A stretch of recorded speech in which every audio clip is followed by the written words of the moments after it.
네, 안녕하세요. 행정법 지식인 FAQ의 A조입니다. 지난 영상에 이어 법규 명령과 행정규칙 제2부 영상을 시작하겠습니다. 세 번째 질문입니다. 행정규칙에 근거해서도 행정처분이 내려질 수 있나요?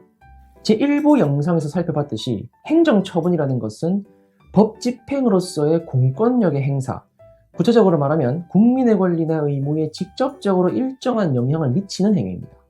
그렇기 때문에 행정처분은 원칙적으로 법규에 의해서만 이루어질 수 있습니다. 행정규칙이라는 것은 행정기관 내부에서만 법적인 규정력이 있는 것이고 대외적 구속력, 즉 국민이나 법원을 구속할 수 없는 것이 원칙입니다. 따라서 어떤 행정기관이 다른 법규를 위반한 사실이 있다면 얘기가 달라지겠지만 행정규칙에 위반하여 어떤 행정활동을 했다 해서 법원이 그 활동을 위법하다고 판단하지는 않습니다.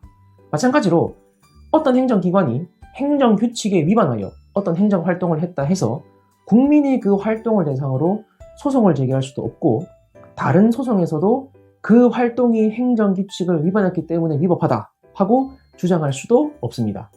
행정규칙이라는 것은 행정기관 내부에서 업무를 어떻게 처리할 것인가, 하부기관들을 어느 지역에 둘 것이며 각 하부기관의 기관장은 몇 급으로 할 것이며 소속 공무원은 몇 명을 둘 것인가, 공무원 승진심사나 성과평가 같은 것을 어떤 방식으로 할 것인가, 무슨 계약서는 어떻게 작성할 것인가, 이런 것을 규정한 것이기 때문에 사실 국민하고는 아무런 상관이 없는 것입니다. 따라서 행정규칙을 근거로 해서는 행정처분을 할 수가 없다라는 것이 원칙입니다.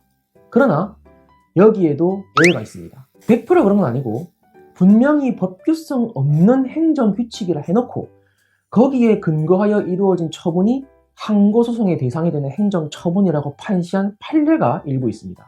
대표적으로 두 개의 판례를 들 수 있는데요. 하나는 정부 간 항공노선의 개설에 관한 잠정협정 및 비밀양해각서와 건설교통부 내부 지침에 의한 항공노선에 대한 운수권 배분 처분입니다. 분명히 내부 지침이라고 해놓고 그 지침에 의한 처분은 또 상대방의 권리나 의무에 직접 영향을 미치는 것으로서 항고소송의 대상이 되는 행정처분이라고 판시했습니다. 그리고 또 하나는 한국수력원자력 주식회사의 공급자 관리 지침에 따른 등록 취소 및 거래 제한 조치입니다. 이 역시 한수원의 공급자 관리 지침은 대외적 구속력이 있는 행정규칙이라고 해놓고 그 지침에 근거한 등록 취소 및 거래 제한 조치는 행정처분이라고 판시했습니다. 이와 같이 법규성이 없는 행정규칙에 근거하여 내린 것이라고 해놓고 그 처분은 항고소송의 대상이 되는 행정처분이다 라고 판시한 판례 일부를 제외하고는 일반적으로 행정규칙에 근거해서는 행정처분이 내려질 수가 없습니다. 네 번째 질문입니다. 집행명령에는 법규성이 없나요? 앞에서는 법규명령을 재정기관에 따라 나눠봤죠. 그런데 법규명령을 그 내용에 따라 분류하면 위임명령과 집행명령으로 나눌 수 있습니다. 위임명령은 상위법령에 구체적이고 개별적인 위임을 받은 사항을 정하는 법규명령입니다. 예를 들어 도로교통법 제15조에 보면 자동차 전용 차로에 대해 규정되어 있는데 제2항에 보면 전용 차로의 종류, 전용 차로로 통행할 수 있는 차와 그 밖에 전용 차로의 운영에 필요한 사항은 대통령령으로 정한다 라고 되어 있습니다. 이렇게 도로교통법이라는 법률에서 직접적으로 이러이러한 사항은, 예를 들어서 전용 차로의 종류, 전용 차로로 통행할 수 있는 차, 이런 사항은 대통령령으로 정하라 라고 그 범위를 딱 정해서 구체적으로 위임을 하고 있고, 그래서 나온 게 도로교통법 시행령입니다. 그렇기 때문에 도로교통법 시행령은 전용 차로의 종류, 전용 차로로 통행할 수 있는 차, 그 밖에 전용 차로의 운영에 필요한 사항은 반드시 규정을 해야 합니다. 만일 상위 법령이 이렇게 명백히 위임을 하고 있음에도 하위 법령이 그것을 제정하지 않으면 행정입법 부작위라 해서 나중에 문제가 생길 수도 있습니다. 아무튼 도로교통법에는 방금 예시로 든 제15조 말고도 무엇에 관하여는 혹은 무엇에 관한 사항은 대통령령으로 정한다 식으로 된 부분이 아주 많습니다. 그래서 이처럼 도로교통법에서 구체적이고 개별적으로 범위를 정해서 대통령령으로 정하라고 위임받은 것들을 싹 다 모아서 하나의 법으로 정해놓은 게 바로 도로교통법 시행령인 것이라고 할 수가 있습니다. 그런데 도로교통법을 떠나서 일반적으로 법률을 보면 범위를 구체적으로 딱 정해서 위임하지 않고 이 법의 시행을 위하여 필요한 사항은 대통령령으로 정한다 식으로 아주 추상적이고 두루뭉술하게 위임을 하고 있는 경우가 있습니다. 그러면 그 법률의 하위 법령인 대통령령 등은 법률이 범위를 딱 정해준 건 아니지만 그래도 필요한 사항을 정해라고 했기 때문에 스스로 생각해 봤을 때 이건 분명히 필요하겠다 싶어서 몇 가지 사항들을 정하게 됩니다. 그리고 이 법의 시행을 위하여 필요한 사항은 대통령령으로 정한다라는 문구가 없어도 그 하위 법령이 판단해 봤을 때 이건 이 법률을 시행하고 집행하는데 필요할 것 같다 싶어서 어떤 규정을 정해놓을 수도 있습니다. 이런 것을 집행명령이라고 합니다. 즉 집행명령은 상위 법령의 구체적이고 개별적인 위임, 즉 제정해야 할 사항을 구체적으로 딱 정해주는 위임이 필요 없고 그냥 주상적으로 이 법의 시행을 위하여 필요한 사항은 대통령령으로 정한다 정도로만 위임을 해줘도 충분하며 설령 이런 추상적인 위임조차 없다 하더라도 정할 수 있는 것입니다.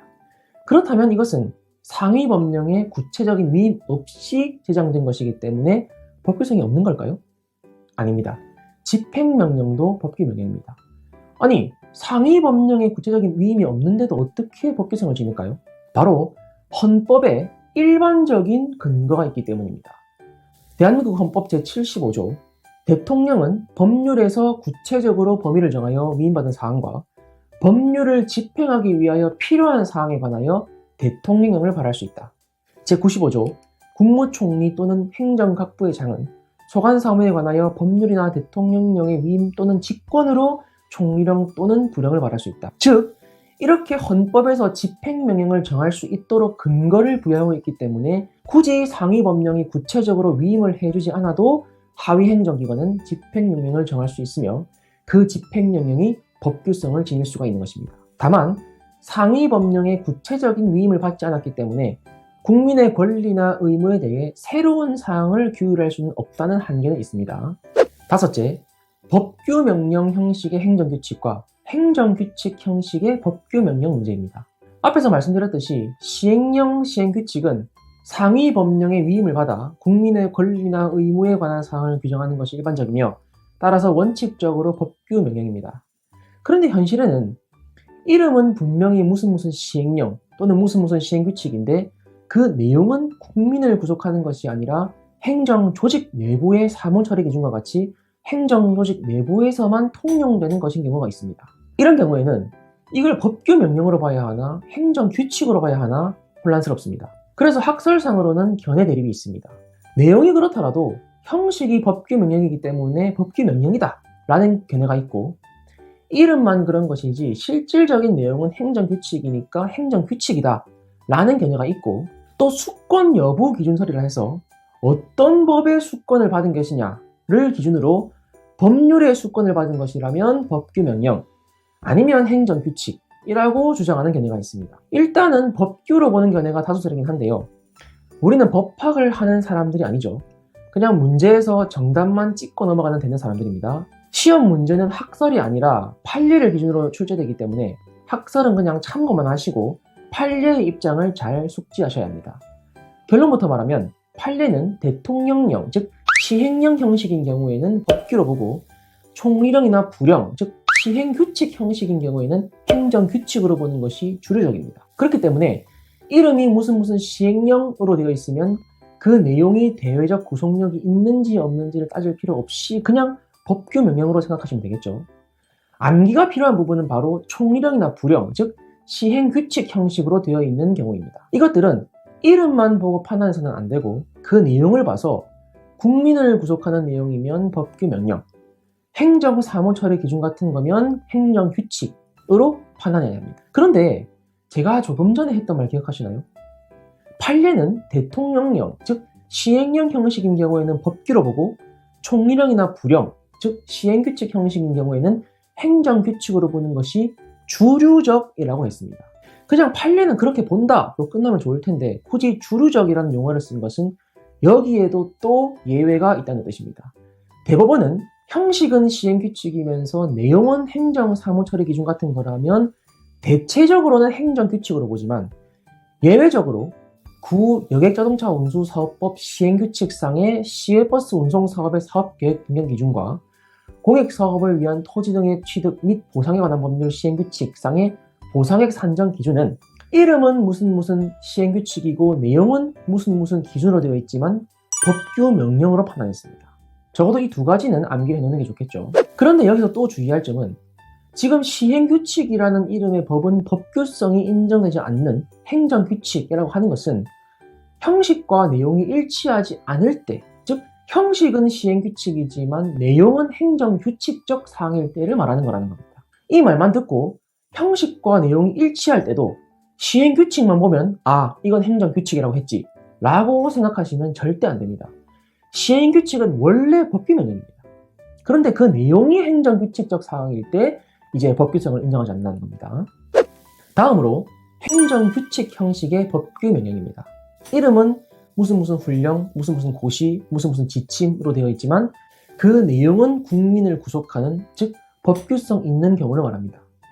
이 역시 학설상으로는 견해가 대립합니다.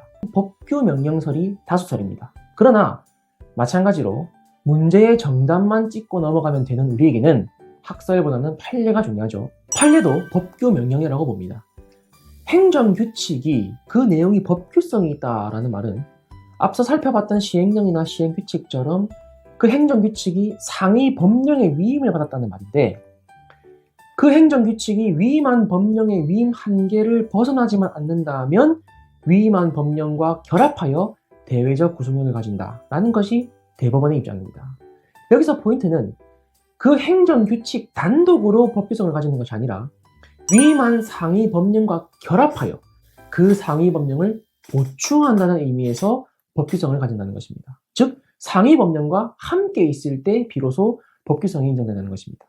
그래서 이와 같은 행정규칙 형식의 법규명령을 상위 법령을 보충하는 행정규칙이라 하여 법령 보충규칙이라 합니다.